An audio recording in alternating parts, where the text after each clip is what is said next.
On se pose tous la question au moins une fois dans sa vie de l'existence de Dieu, qui est liée d'ailleurs à une autre question qui intéresse énormément les gens, qui est de savoir si éventuellement il y a une vie après la vie. Et il n'y aura une vie après la vie que s'il y a une existence de Dieu. Alors un livre qui est paru le 13 octobre et qui se place déjà au top des ventes depuis le week-end dernier. L'objet de ce livre est assez ambitieux, prouver tout bonnement l'existence de Dieu. Peut-on se prononcer d'un point de vue rationnel sur un tel sujet? C'est-à-dire que de tout temps, sur tous les continents, il y a toujours eu des raisons de croire en Dieu. Tout le monde a toujours cru en Dieu, sauf que, à partir de Copernic, c'est-à-dire vers le XVIe siècle jusqu'au XIXe siècle, il y a eu toute une série d'avancées de la science qui ont semblé fragiliser l'hypothèse de Dieu ou même la rendre inutile. Et donc ça a promu une sorte de courant matérialiste qui a été dominant tout au XXe siècle.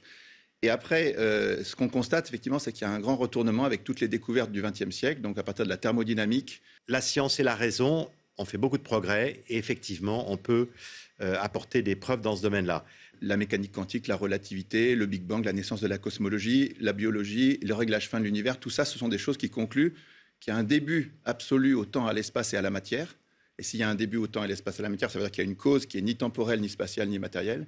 Et puis il y a un réglage fin de l'univers qui est inexplicable et très improbable. Donc nous avons à faire le choix entre deux thèses possibles, la thèse matérialiste et la thèse, on peut dire, spiritualiste ou de l'existence de Dieu. Il faut que le lecteur ait tous les éléments pour pouvoir faire ce choix.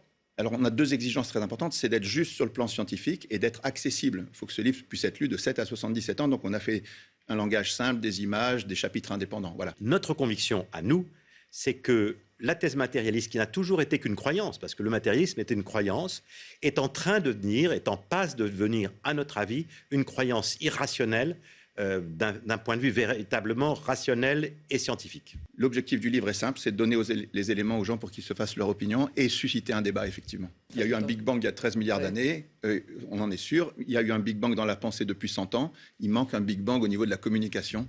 On espère y contribuer un petit peu. Très bien, bien, je vous remercie. Donc, c'est à lire Dieu, la science, l'épreuve, l'aube d'une révolution. Et c'est aux éditions Guy Trédaniel.